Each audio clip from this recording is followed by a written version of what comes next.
আসসালামু আলাইকুম। তাসমিনের রান্নাঘরে সকলকে স্বাগতম। সবাই কেমন আছেন? আজকে রান্না করব টমেটো আলু দিয়ে ছোটো মাছের চচ্চড়ি। আমি এখানে আধা পাকা টমেটো চিকন করে কেটে নিয়েছি, আলু চিকন করে কেটে নিয়েছি, পরিমাণ মতো ধনিয়া পাতা, ছোটো মাছ, 2টা মাঝারি সাইজের পেঁয়াজ কুচি, 6-7টা কাঁচামরিচ ফালি করে নিয়েছি। এবার দিয়ে দিচ্ছি 1 চামচ করে হলুদের গুঁড়া, লাল মরিচের গুঁড়া, ধনিয়ার গুঁড়া। হলুদের রং অনুযায়ী আপনারা হলুদটা ব্যবহার করবেন, আর জালটা আপনারা যার যার পছন্দ অনুযায়ী দিবেন। দিয়ে দিচ্ছি স্বাদ মতো লবণ, দিয়ে দিলাম 1/4 কাপ রান্নার তেল। এবার সবগুলো উপকরণ হাত দিয়ে ভালো করে মেখে নেব। যেহেতু হাত দিয়ে মাখিয়ে রান্না করব, তাই ভালো করে মাখিয়ে নিতে হবে। এমনভাবে মাখাতে হবে যেন মনে হয় যে এখানেই তরকারিটা রান্না হয়ে গেছে।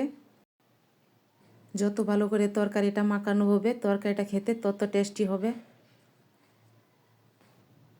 ভালো করে মাখানো হয়ে গেছে। এবার দিয়ে দিব পরিমাণ মতো পানি।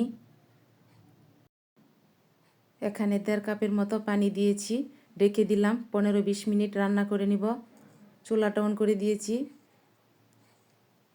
মাঝখানে একবার ঢাকনা উঠিয়ে লবণ চেক করে নিয়েছি। লবণ কম হয়েছে, তাই আবারও আরেকটু লবণ দিয়ে দিচ্ছি।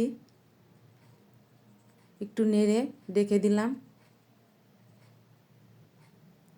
20 মিনিট পর তরকারিটা হয়ে গেছে। তরকারিটা খেতে খুবই মজার ছিল। আপনারা বাসায় ট্রাই করবেন, কেমন হয়েছে কমেন্ট করে জানাবেন। এরকম সহজ সহজ রেসিপি পেতে আমার চ্যানেলটিকে সাবস্ক্রাইব করতে পারেন, পেজে লাইক দিবেন। যারা ফেসবুক পেজ থেকে দেখছেন ফলো দিয়ে দিতে পারেন। এতক্ষণ আমার রেসিপিটি দেখার জন্য, আমার পাশে থাকার জন্য সকলকে অসংখ্য ধন্যবাদ। সবাই খুব ভালো থাকবেন। পরবর্তীতে নিয়ে আসবো অন্য কোনো নতুন রেসিপি। আসসালামু আলাইকুম। আল্লাহ হাফেজ।